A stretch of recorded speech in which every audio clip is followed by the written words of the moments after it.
In this short film, we're going to look at the terms of a contract, how they come into existence, and the importance of them for what the agreement means and for the parties. We'll see that there are three ways in which terms of a contract can come into existence. The most obvious is being expressly articulated. There are also terms that can be implied in a number of ways to be incorporated into the agreement. And lastly, terms of a contract can be what's called incorporated by reference to terms, stipulations that exist elsewhere. And we'll look at each of these in turn. To take the obvious one first of all, express terms. And express terms can obviously be set out in writing. That has a number of advantages: clarity, certainty, evidence, proof. And in particular, as we'll see in a moment, if one signs a document that contains contractual terms, one is deemed in law to have consented to it. So that solves a lot of problems and arguments over just exactly what did the parties agree. Probably more commonly is the idea that contracts are concluded orally. And again, this can involve the articulation of express terms of the bargain. But this has the disadvantage of questions over communication, questions over exactly what was said and what was agreed. A couple of issues relating to written contracts. As I've hinted at before, if you sign a document, the law deems that you have consented to its terms. And so one should therefore be very careful about documents to which one gives one's signature. The case of Lestrange illustrates this. A cafe owner got a cigarette machine to sit in the cafe and signed a written sale agreement. The sale agreement contained clauses which excluded any warranties and any liability for defects in the quality of the cigarette machine. Lestrange hadn't read the contract, but nonetheless had signed it. So a few weeks later, when the cigarette machine stopped working and became economically useless, and steps were taken to try and get something done about it, what was pointed to was the contract of sale, which had these exclusion clauses. And when it went to court, because the seller did nothing about the broken machine, the court said, well, do you know what? You signed the agreement and therefore you are bound by its terms. So be careful what it is you put your signature to. Now, having said that, if a particular term in a contract, a written contract or otherwise, is particularly harsh in its effects, then the courts will check to see that reasonable steps have been taken to draw it to the attention of the other party. Interphoto is a good example of this. In Interphoto Picture Library, Interphoto sent 47 photographic transparencies to Stiletto. Stiletto was thinking about using them in a presentation, decided against it, and, as happens in business, forgot to return the 47 transparencies, which sat in a bag entirely unused. What Stiletto wasn't aware of was that there was a written document also in the bag which said that if the transparencies were returned late, then for every day late they were, there was a £5 per picture charge per day. After a month of the pictures being overdue, a bill was presented to Stiletto for almost £4,000. Stiletto understandably didn't want to pay this and ended up being taken to court by Interphoto, who claimed that there was a contractual obligation to do so. The court refused to enforce this contract term because of the harshness of its effects and said that Interphoto had to take steps to draw it to the attention of Stiletto because it was unusual and it would be onerous, harsh in its effects. And so Interphoto were not allowed to recover their rather exorbitant bill for the delayed return of the photographs. Lord Denning put it a different way in the case of Thornton versus Shoe Lane Parking, where he said, in order for a court to uphold some contractual terms in a document, if they are so harsh in their effects, then to be incorporated, they would need to be written in red ink with a red hand pointing to them. In other words, there could be no doubt that the contracting party, the other contracting party, was aware of the existence of these harsh terms. And we'll say a wee bit more about these later on. In Thornton, This is also a good example of how, in order to be incorporated in a bargain, a contract term has to be present before the deal is sealed. Thornton was about a user of a car park who was injured, and there was an exclusion clause on the reverse of the ticket that users of the car park took from the barrier before they entered. What the court said was that on simple offer and acceptance rules, the contract was accepted when the motorist took the ticket out of the machine. At that point, the deal was sealed. And so it was too late, therefore, to try and add in other terms of the contract, including anything that was on the back of the ticket. Because as soon as the ticket had been taken out of the machine and before anyone had an opportunity to read it, the contract had been formed. And so on simple offer and acceptance grounds, the court found a way not to enforce this exclusion clause. What about implied terms? Of course, contracts don't have to be in writing. Most contracts are not in writing. Some contracts don't involve words being expressed at all. And so the question arises, well, how do we know what the terms are? Terms can be implied into a contract in a number of ways. It can be inferred by action. If I see somebody putting coins into a vending machine and taking goods away from it, I can infer that a contract for the sale of goods has just taken place, for example, and that will carry all sorts of terms without a word being spoken. But terms can also be implied by operation of law, as we'll see in a couple of moments. Also by necessity or by custom being this is the way we've always done things here. Or it could be that a term by necessity to make the contract work is so obvious that you don't need to mention it expressly. So for example, I might order goods from you and the goods need to be delivered to me. It may or may not be stipulated expressly as to when the goods will get there or that you will deliver the goods at all. But it could be simply a matter of reasonableness and a matter of necessity for the contract to work that the goods will need to get to me somehow. If you contract with somebody to do work in your home or on your business premises, it's an implied term, presumably, that you're going to allow them access to the premises because otherwise they cannot do the work that they've contracted for. So there's some contractual terms that are so obvious or that are necessary to make the contract work that we don't need to say them, as it were, out loud or write them down in black and white. Let's look at some examples.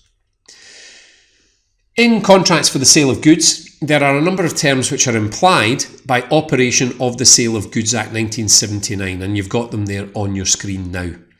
Now, in business-to-business contracts, the courts will allow some of these terms to be excluded by express terms, and that's another rule about implied terms. Generally, an express term of a contract will trump an implied term. But otherwise, even although not many words may be spoken, there may be nothing in writing at all, a contract for the sale of goods between two businesses will have a number of terms which are automatically drafted into the bargain.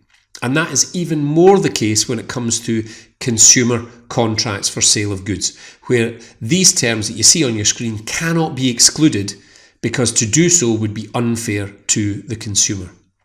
When it's business to business, the only one of these terms you can see about the goods conforming with description, about the goods being of satisfactory quality and fit for a particular purpose. The only one that you cannot exclude in a business-to-business contract is the term relating to title. It's an implied term in every contract for the sale of goods that the seller has the right to sell those goods.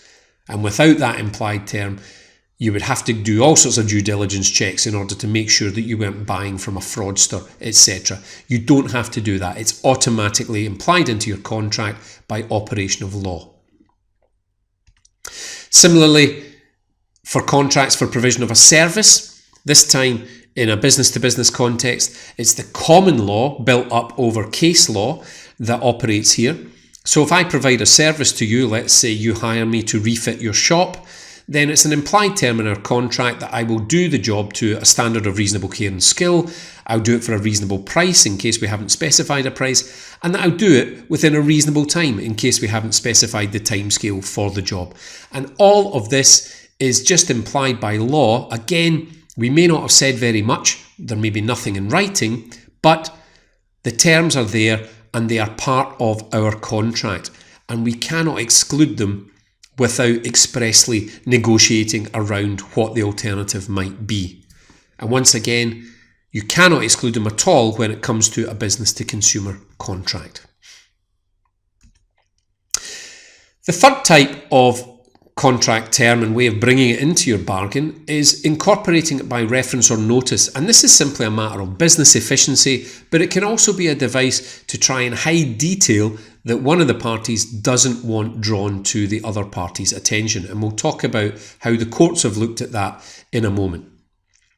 The first two cases you see on your screen now, the Thompson case and the Taylor case, are what we call ticket cases. And they recognise that some types of ticket are seen as having a contractual effect. This would include tickets for contracts of carriage. So for example, in Thompson, it was a railway ticket. And on the railway ticket, it said on the front of it, excursion ticket for conditions C back. And if you flip the ticket round, there was a statement on the back which said, for conditions, see the timetable. The timetable was available for purchase and it had a lot of detail on the conditions of carriage. One of these excluded liability for injury. Unfortunately, Mrs. Thompson got injured while using the railway company's property and sued for the injuries that were caused. The railway company relied on the exclusion clause, which had been incorporated by reference. There was nothing on the face of the ticket that mentioned exclusion of injury. You had to get hold of the timetable and you had to look up the detail of the conditions in the timetable in order to see the clause that excluded liability for injury. Nonetheless, the court said this is a ticket which is used in contracts of carriage. It's common knowledge that these will have contractual effect and that these will incorporate other terms by reference to them. It therefore upheld the exclusion clause and denied Mrs. Thompson's claim. We can contrast that with the case of Taylor. In the case of Taylor, Mrs. Taylor was using the public baths operated by Glasgow Corporation. She paid her entrance money, came through the baths and was given a ticket that showed that she had paid her entrance money. She slipped and injured herself, and once again there was an exclusion clause. This time it was printed on the back of the ticket itself. When she raised her case, Glasgow Corporation said they denied liability. It was printed on the back of the ticket. Surely, therefore, it was incorporated by notice. This time the court said no, it was not part of the contract because while some tickets are of a type that has legal or contractual effect, other ones are merely a voucher. Proof, if you like, that you have got entitlement to be on the premises or entitlement to use the facilities. The equivalent in modern day times might be if you go to a nightclub and they stamp the back of your hand, and that stamp doesn't have any contractual effect. All it does is it shows that you've paid your money and therefore you can come and go from the premises without being asked to pay again. So Mrs. Taylor was allowed to recover for her injuries this time because the ticket type was simply a symbol or voucher of her entitlement. The timing of incorporation is also important, and that's demonstrated in our next two cases. In the Ollie case, a couple checked into a hotel and they signed up for the use of the room at the reception desk. They then went to the bedroom and closed the door behind them, and on the back of the bedroom door was a notice saying that the hotel excluded all liability for loss of or damage to the guest's personal property. During their stay, a maid left the door open to their bedroom. Somebody went into the room and stole their property. They sued the Marlborough Court Hotel, and the Marlborough Court Hotel relied on the notice that was on the back of the bedroom door. The court looked at this in terms of offer and acceptance and said the contract was formed at the reception desk of the hotel so that you cannot parachute in extra terms once the deal has been sealed. And so the exclusion clause situated on the back of the door was too late. It did not get Marlborough Court off the hook, and they had to compensate the couple for the loss of their property. I told you about the Thornton case earlier on. It's the same principle of offer and acceptance, and again it shows just how strict the courts could be when they are interpreting these terms of incorporation by notice. I want to give you another example of that, of what we call the contra proferentum rule, which is interpreting a term against the interests of the party trying to rely on it. The case of McCutcheon involved a regular ferry user in the Western Isles of Scotland who, when a ferry sank, lost his car. Now, he'd used this ferry, had made the journey many times with vehicles, sometimes was asked to sign a risk disclaimer notice and sometimes wasn't. Sometimes before he travelled, he went into the ticket office where there was a big sign up that said, "We are not liable for loss of or damage to your property." On the occasion that the boat sank, he had not signed a risk notice and he had not gone into the ticket office. Nonetheless, the ferry company argued that he must have known that they took no responsibility for loss of his property because he travelled with them so often in the past. The court said, nope, that is immaterial because you would need to get him to sign the risk disclaimer notice each time he entered into a fresh contract with you, the ferry company. And the courts did this deliberately. They didn't allow Caledonia and McBrain to wriggle off the hook of liability. Why not? Well, here's why not. These terms, what we call unfair contract terms, are all about trying to avoid liability on one party's behalf and to let the losses lie on the innocent party's table. These are all examples you're looking at on your screen now of where, in the ordinary course of events or business, one of the contracting parties would be liable for a failure to live up to their end of the bargain. But they try to do something different to the expected performance or to not be liable for a breach of a contract term by the use of these disclaimers, exclusion clauses, limitation clauses, indemnity clauses, and exemption clauses. The courts don't like them because it doesn't seem fair. And Parliament doesn't like them either. It passed legislation in the 1970s called the Unfair Contract Terms Act. That's been superseded for consumer-to-business contracts with the 2015 legislation you can see on your screen now. Very briefly, the way Parliament has tried to control unfair contract terms in business-to-business contracts is as follows. Any term which tries to exclude any liability for death or personal injury is simply void. You could sign a written contract that's written in 12-foot high print. You could sign it 4 times on every page. It doesn't matter. A contracting party cannot exclude their liability for causing injury or death to another party. That is simply a matter of public policy.